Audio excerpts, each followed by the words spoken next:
you're poor. You live in the hood. Your mom became a mom around 15 years old. You might be the minority. You don't like living at home. And you're a juvenile delinquent now. You got multiple arrests. You might have just got out of juvenile hall. You might have just got out of juvenile prison. You might be facing juvenile time. My name is Johnny Price. I'm 40 years old, and I'm about to tell you how I went from where you are as a juvenile delinquent to having a college degree with 0 high school education, a defending MMA champion, a father of 3 daughters that are all on their own and successful, mastered multiple trades, speak 2 languages, and am still trying to figure out and master my craft at the age of 40. I wish I could tell you the road to success would be easy. I wish I could tell you that. Oh my God, I have a college degree. It ain't like that. Breaking free and getting away from where you're from, it isn't easy. So my first arrest was when I was about 12 years old for bike theft. They sent me to a scared straight program. Didn't work. Didn't scare me at all. In fact, I didn't want to leave the jail. Don't ask me what's wrong with my brain. Second arrest was for assault in front of Beltway Plaza when I was about around 13, I believe, in the 7th grade. Third arrest was for fighting at school down in Florida. Fourth arrest, 4 felonies: grand theft of a firearm, breaking and entering, burglary of a structure, and burglary of a dwelling, sent up to DJJ Fort Myers. My mom ended up sending me back to DC on a Greyhound bus, basically because she feared for my life, because when I got out of DJJ, I'm throwing up gang signs and repping this and repping that and throwing up pitchforks and 6-point stars and whoop-de-whoop-de-whoop and aiming in the wrong direction. So my mom thought that the best idea would be to send me back to DC, which was a very bad idea. Ended up quickly getting arrested for something. Man, it's so difficult to remember the order in which it went, but I was in 3 different jurisdictions. I was arrested while on probation in Florida, and I was so young at the time, so they were very lenient. So I guess my mom made a deal with the probation officer where I go back to DC and I got to keep in touch or whatever, right, Mom? I ended up getting arrested up in Montgomery County, PG County, and then in Washington, DC. And in Washington, DC, everything's federal. I believe I was 16 years old when I caught all of them charges. Vandalism, felony vandalism for graffiti. What the fuck did you get arrested for next? Oh, and robbing the Domino's, man. Doing a little bit of time in Oak Hill. And then when you fail a drug test in Washington, DC, when you get locked up as a juvenile, you get drug tested in the bullpen, right? If you fail the drug test, after you get done going to Oak Hill, they then send you to a place called Mount Manor in Baltimore. Mount Manor is nothing more than a juvenile prison with AA meetings and NA meetings every single day. It's like a rehab / juvie prison. When you walk out into the rec yard, you know, you can see out into the city and you can hear the dirt bikes, you can see the 4-wheelers, you can hear the motorcycles, because you know the Baltimore culture is all about the dirt bikes or whatever. That was the last time I did any time as a juvenile. As far as high school goes, I was sent to a level 6 all-boys school called Florence Bertel Academy in Capitol Heights, Maryland, by the new Redskins Stadium, where I then ended up legally dropping out at the age of 16. Fast forward, I'm about to turn 18. My friend Tessa ends up getting murdered, right? Come to find out, the smell that I had smelled with my buddy Chris Johnson for the last 2 days was my friend Tessa. Tessa was not the first person that I grew up with that had been murdered. So at that point in time, I kind of feared for my life, to be honest with you, because I don't want to say their names. They're in prison, but one of the dudes that killed Tessa had beef with me at the time, right? So I'm on some next level shit, like I gotta get the fuck out of here, you know what I mean? I ended up becoming best friends with a guy that wanted to kill me, Chris Johnson. I'll drop his name. He's still my best friend today. He actually wanted to kill me at a time. Literally, he's telling me he's gonna kill me, right? And I'm scared of dude because he's a little different kind of psychotic. And he will kill you. Me, him, his brother Tim ended up going to Florida in his 1958 Chevy Apache with no fuel gauge, no temperature gauge, no gas gauge, no floorboard really, and only one licensed driver, a blue tarp on the back of the truck with a pit bull. I had like a pack of Newports filled with joints or blunts, and we didn't have nothing, so we didn't really have nothing. And on to Florida we go, where my mom had moved. So I ended up staying with my mom off the kitchen in this little area where she put a bed for me, and I stayed there until I got on my feet. My uncle got me a job with him surveying, and that was the beginning right there. that was the very beginning of my adulthood, of where I began to achieve any kind of success that you could possibly get coming from the circumstances that you and I come from. Rest in peace to my dad, and I'm not taking nothing from him. He was a great man, I hear. I learned more about him at his funeral than I knew about him while he was alive. But come to find out, the dude was a legend. His name is Sir Uncle John Richard White and Micah Bus Price Jr. Senior Company Incorporated, Enterprises, Small Businesses, and Women, and his nickname in college was the Perpetual Motion. He was a Golden Glove champion. He was a wrestler and a football player for University of Maryland. Apparently, dude was legit, and he had a lot of credit when walking through the streets. You know, people would be walking up to him, yelling, giving him hugs. Big Green, Big Green. He was the assistant coach on my football team, and Big Green was his name. But everybody thought he was my grandpa because he was 42 years old when I was born, and by the time I was a teenager, he was mentally and physically handicapped. One time I threw a chair through the window right in front of my dad, right in front of Nathan Canisi, because he wouldn't let me go babysit for my sister and Mindy. And I was real pissed off about that because they would pay me in weed. So me and Nathan wanted to go over there and smoke trees, babysit, and freestyle and do what we do, and he wouldn't let me. And he was rebelling, he wouldn't let me. So I pick up a chair and throw it, boom, straight out the window. And my man was so handicapped, he couldn't even get up to put his hands on me, you know, like a son needs. You know, so I had no discipline. But shout out to my dad, rest in peace. I don't know if he did the best he could with what he had, but I don't resent him or hate him, and shout out to him. I know the two things he did tell me was always say yes ma'am, no ma'am, and treat women well. And he always said don't touch anything that doesn't belong to you, which I think right after he told me that, I went and stole something. Growing up, we vandalized everything.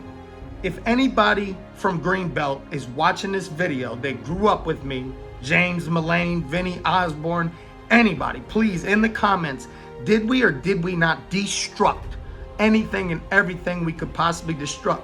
In fact, I remember destroying an entire community center. My Greenbelt Elementary School ended up becoming a community center. Well, and they built a brand new school over there. They built a brand new school. So I went to a brand new school. They shut down that school and renovated it into a community center. Well, during that process, my friends and I destroyed this place. If there were payphones, they were robbed. If there were windows, they were broken. If there were fire extinguishers, they were sprayed. We broke everything. We used to rob cars. That was a very big hobby of mine, is robbing cars. Just as little kids. I mean, this is the stuff we did, and this is the stuff you're probably doing. So here I come, I moved to Michigan, right? After cutting an umbilical cord. There was a letter down in Florida on the refrigerator, right, Stephanie? There was a letter on the refrigerator from Buzz. Shout out to Buzz. Without Buzz, I wouldn't be here making this video. There was a letter on the refrigerator from Buzz trying to convince my child's mother and I to move to Michigan to go to college because it was cheaper to go to college here. She was in college down in Florida. It's very expensive to live in Florida, so he thought the best thing for us would be, he was advising us to come to Michigan to go to school because it's cheaper to live. He thought we'd be more successful here, right? Well, at that time, I told you in previous videos about Daryl and how he was locked up, and in the county, he told me, go to Michigan and raise your daughter. So I'm not gonna get into details about all that. So in 2005, here I pull into Michigan from Florida with no high school education, not a single pair of long pants, not a lot of money, but I had a list of goals that I was gonna accomplish, and I was gonna either accomplish them or die trying.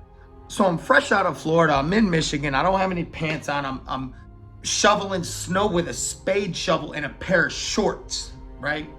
January, February, March, April. I think it was in April of 2005.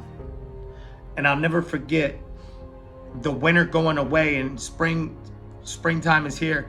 And I was standing in the yard with Buzz and I said, so where's that place you said to get the GED from? And he literally goes like this. JP, it's in this direction. Right? So I take off on foot, going downtown to find this place called the Commonwealth Building. right? To get my GED. In Michigan, you're allowed to go to college and earn your GED at the same time, but you cannot walk across that stage with your degree until you provide your GED, right? So I'm taking the GED test, but I'm failing them, right? But you can retake them. At the same exact time, I'm going to Baker College, right? So now I'm taking basic math, basic English, learning how to write a paper, learning what an intro, body, a conclusion, a thesis statement. I didn't know what none of that was. Psychology classes, and I'm in an AutoCAD program, so I'm doing a lot of different computer programs too, right? At this time, I'm a full-time roofer too, right? That takes a major toll on your mind and your body to be a full-time roofer and be a maniac like me at the same time. I'd spend sometimes 25 to 30 minutes on one long division problem before school. I ended up getting an A in that class, 100%. In fact, you couldn't even move on to the next math class unless you had a 100% in that class. It was not easy, bro. It was not easy. Nothing was easy. So now I'm in college and I learned that I can learn. And I was like, what? So I got off on, like, I was like straight up like getting off on being a student. Like I got so into it, so involved. I became an algebra tutor. It was a dog fight. So I'm a full-time roofer at this point. I had to go to my boss's house in the morning, take care of his property, go to the barn, load up a truck and trailer filled with building materials, take it to a job site, deliver it to these guys that drove up from Toledo, deliver them their material, and then work for them throughout the day. But Billy would let me take the pickup truck to JCC to go to school. I had transferred from Baker to JCC after meeting somebody, having a conversation and really thinking about my future. I decided to change my degree from AutoCAD to criminal justice because I thought, what better for me to do with my life than to be a warden of a juvenile prison? That way I can lead by example. And all these kids running around the juvenile delinquent prison or whatever, what have you, they cannot look at me and say, well, you don't know nothing about my past. You don't know nothing about, let's play tit for tat. I was unable to discipline me. My mom had my sister when she was 15, 16. My mom was on food stamps. We grew up poor. I was the only white boy. Let's play tit for tat. I was getting bullied. Let's play tit for tat. Imagine trying to earn your respect as a white boy in the hood. No, if you're a white boy living in the hood, you know what it's like trying to earn your respect. It ain't easy. Thank God, everywhere I got locked up, I knew somebody. So then comes my MMA career, right? Now I'm a full-time roofer, a full-time student, an MMA fighter, a father of 3 daughters, and a husband. A dog fight. There was no sleeping in. There was no going to bed early. There was no time to relax. It was like a 10-year manic episode, I swear. And I was the happiest in my life during those times. If you could believe that. I was the poorest and I was the happiest because I was caught up in the process. And I absolutely loved the process. I loved the fight. I loved chasing after that college degree with 0 high school education. I loved, becoming like my dad and becoming a boxer and a boxing coach and becoming an MMA champion. I got off on the process. I loved the grind. I don't know where the discipline came from, but shout out to whoever gave it to me. But it's a dog fight. It's not easy. Then I can remember being at Jackson MMA. You see that right there? You see that right there? Being at that gym and doing our calisthenics or whatnot and looking at that wall filled with championship belts. It'll never leave my mind. Me standing there or me doing my jumping jacks and doing my switch feet or whatever and staring at them belts and saying, man, I am not stopping until I have one of them belts. Now I got 2. Then I ended up working at a chemical plant and roofing on my days off there, training for fights. My kids are getting older. MMA training is not easy. It takes a physical toll on your brain and your body just like roofing. So I am physically and mentally consistent pushing and grinding and pushing and grinding and pushing and grinding, hungry, refusing to give up, refusing not to succeed. I had a great support system, I know that much. It was my why that got me up before my alarm clock every day. It was why I'm doing what I'm doing. And after like I said, I got these 3 kids, I got this wife. I came to Michigan with just 1 kid and ended up with 3 daughters. That's enough to push you to wake you up and just go to work. You know what I mean? I'm trying to go to college, pay the bills, and focus on my hobbies and be successful in every avenue of my life possible, all at the same time. It's a dogfight. But let me tell you something, bro. If I could do it, you could do it. If I could do it, anybody could do it. Life is gonna throw you some crazy stuff during the process sometimes. Facing adversity and trying to be successful at the same time, we'll find out how much of a man you are then. My biggest advice to juvenile delinquents is this. Find somebody that you confide in, that you look up to anywhere. Just one person. You don't need 1,000,000 people. You don't need 1,000, 100. Just find one. What person are you looking at? Man, I want his life. That's how I want to be. I want to carry myself like him. I want to be like him. And then talk to that person and ask that person, hey, bro, when you were my age, what were you doing and where did you go from there? When you were my age, how did you become who you are? What steps did you take? What measures did you take? What action did you take? How did you get to where you are? And open your mind and know that you don't have to be a statistic. You don't have to come from poverty, grow up in the hood, have 10 felonies as a juvenile, and still not succeed. You can. But what is your why? What is your purpose for even being here, bro? Figure out what it is and then spend every single day going after that. I wanted to be a fighter. I wanted to be a college student. I wanted to be a college graduate. So I was on it. I did not need an alarm clock. Every single day I woke up like, whoa, let's go live life. Let's go get it. I just loved the process. Now I'm 40 years old. I'm trying to figure out what to do with this next chapter of my life because I've completed every mission and goal, and now I don't even have a reason or why anymore. So that's the transitional period that I'm going through, and you're gonna go through.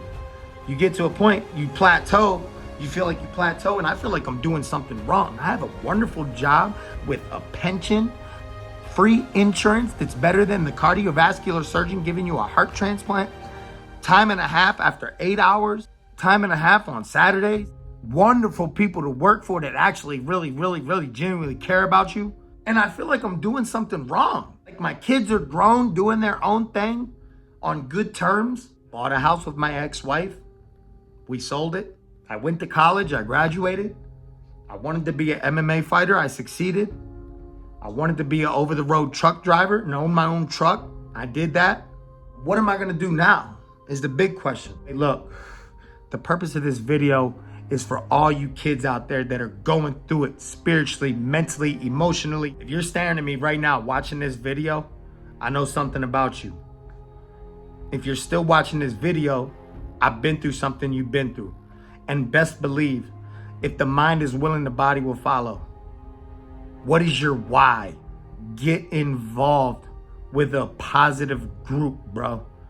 That's the one thing I did not do as a kid, is get involved with a positive group. Never. Except when I was just a little kid, growing up playing Little League baseball, basketball and football.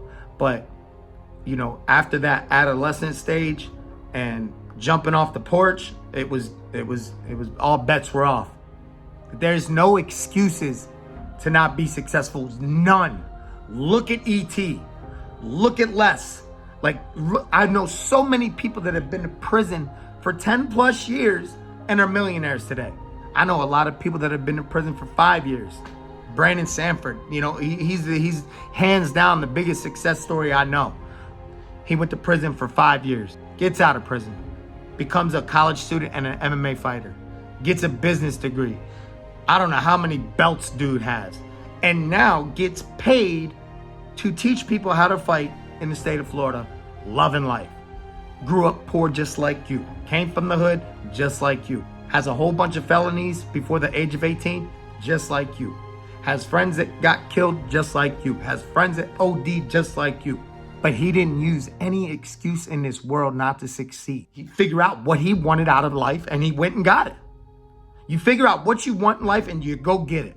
In conclusion, juvenile delinquents, anything is possible if you put your mind to it, and there are no excuses. Turn your pain into a reward. Turn your trauma into a reward. Don't go without a paycheck for all your suffering, bro. Stay real, stay dangerous to be safe. Respect, bless up, love you.